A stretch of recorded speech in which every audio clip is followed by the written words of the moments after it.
We now cross live to Jayed-Leigh. She's outside the Port Elizabeth High Court. Jayed-Leigh, a very good morning to you. Could we see the trial start eventually?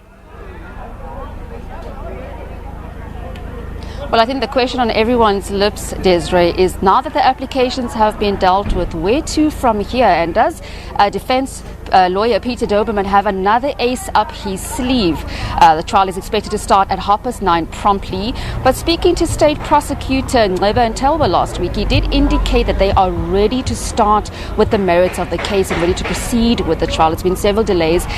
For those who are back at home and have been following, several disruptions, applications filed from the defense, first to the Supreme Court of Appeals, then to the highest court in the land, the Constitutional Court, to overrule that decision, that first decision by the Judge Irma Schoeman to have the trial heard in the respective courts, the respective area codes in the country, as some of the offences happened elsewhere. So as it stands right now, we are awaiting to hear from the judge whether we will continue and whether the State Prosecutor Jayed-Leigh Paulse will call his first witness to the stand. I'm just going to ask my camera lady and colleague Natasha Maquntulu just to pan and show you what's happening outside of court. There's a fairly smaller group of Jesus Dominion International Church members waiting for court to open. You would know that, security is very tight. Not a lot of people can get in. It's only Timothy Omotoso's wife, Taiwo Omotoso, as well as the elderly, pastors in the Jesus Dominion International Church who have been furnished with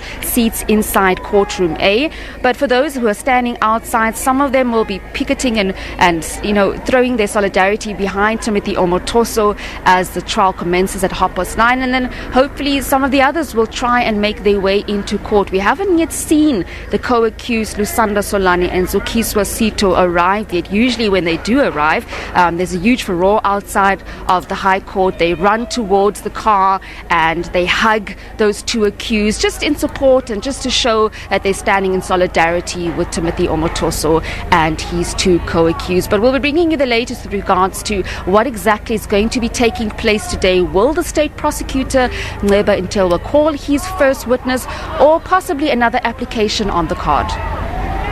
As we await the possibility of the trial starting today, let's just refresh our viewers' minds about what Timothy Omotoso and Lusanda Solani and Zukiswa Sito are being accused of.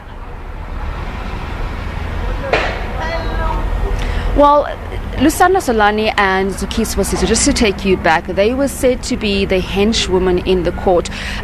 That came out in court. They were said to be the henchwoman who would actually go and recruit young women from the Jesus Dominion International Church, from the various branches across the country, and they would actually groom these young ladies for Timothy Omotoso. These are the alleged allegations. They would also travel with the pastor abroad with these ladies once recruited, and then Timothy Omotoso would allegedly assault them and then also rape them. As Cheryl Zondi, our first witness who took the stand before the trial was declared de novo, also cited that these are the two ladies who were at the forefront of helping the pastor Timothy Omotoso in trying to recruit these young girls from various branches of the church in South Africa. So as it stands, they're being accused of racketeering and also of human trafficking and sexual assault with Timothy Omotoso as well.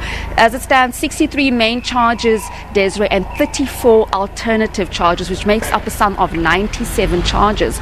But one must also rule that only of that 97 charges, 7 of the offences occurred in Port Elizabeth and the rest across the country. And I suppose that's why defense lawyer Peter Doberman wanted some of the merits, or wanted some of the cases to be heard in other area codes, citing that this court does not have jurisdiction. But subsequently, Judge Irma Schoeman has now ruled that this court, the Port Elizabeth High Court, can listen to all the merits of the case and all the merits on the indictment. You were wondering out loud earlier on about whether defense lawyer Peter Doberman has more tricks up his sleeve. What sense have you gotten in terms of talking to the different legal minds about these delaying tactics, and if they're good for the application and eventually the achievement of a fair legal process?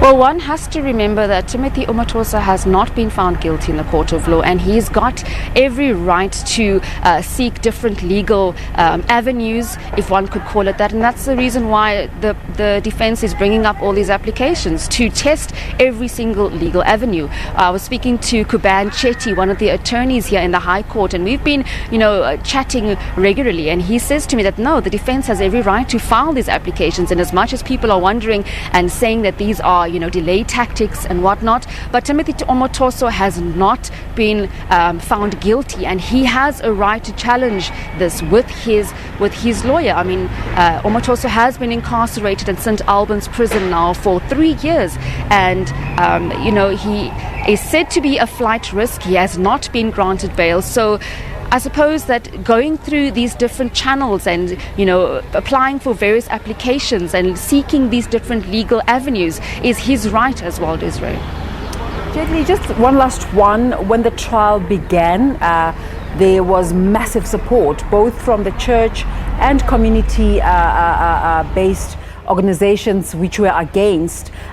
Do you sense that there's now a trial fatigue?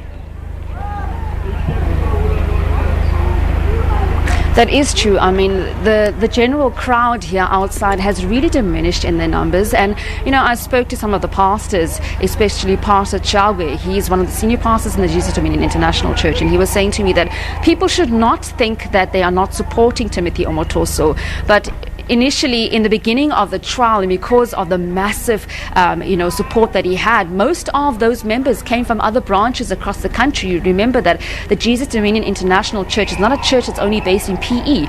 It's also got branches in Umtata, in Secunda, in East London. So most of those congregants would, be ferried by bus to come and support Timothy Omotoso. And because of the lengthy and because of the delays and because of several of the applications being brought and the trial only sitting for an hour and a half, most of those people have not come. But I suppose that we will see this crowd picking up and having more momentum once the witnesses take the stand, Desiree. But as it stands outside, really fairly large, fairly small group. It usually picks up once the trial is underway. Like I said, it's starting at promptly 9:30, and it's just a bit over 9 o'clock. So we'll probably see some of those congregants make their way up from the church. And the church is just situated down the road, so they can walk up and come and support Timothy Omotoso. What is interesting, though, to note is that most of the congregants are not wearing, regalia. They usually wear those T-shirts, Timothy Omotoso must be free, with placards and banners. So that is been very interesting to see that has not played out yet. I see a few placards here, but not T-shirts like they usually would wear to support their pastor. I know we can't take this for granted. Is media allowed in? Well, right now, the SABC has filed an application to Judge Irma Skuman to try and get our cameras into court, Desiree. We are going to await her ruling on the matter. You would know that this is protocol. And once that has been finalized, hopefully we can try and rig up and we can take the proceedings live. And that also is determined on whether the state prosecutor in Neba is ready to call his first witness to the stand.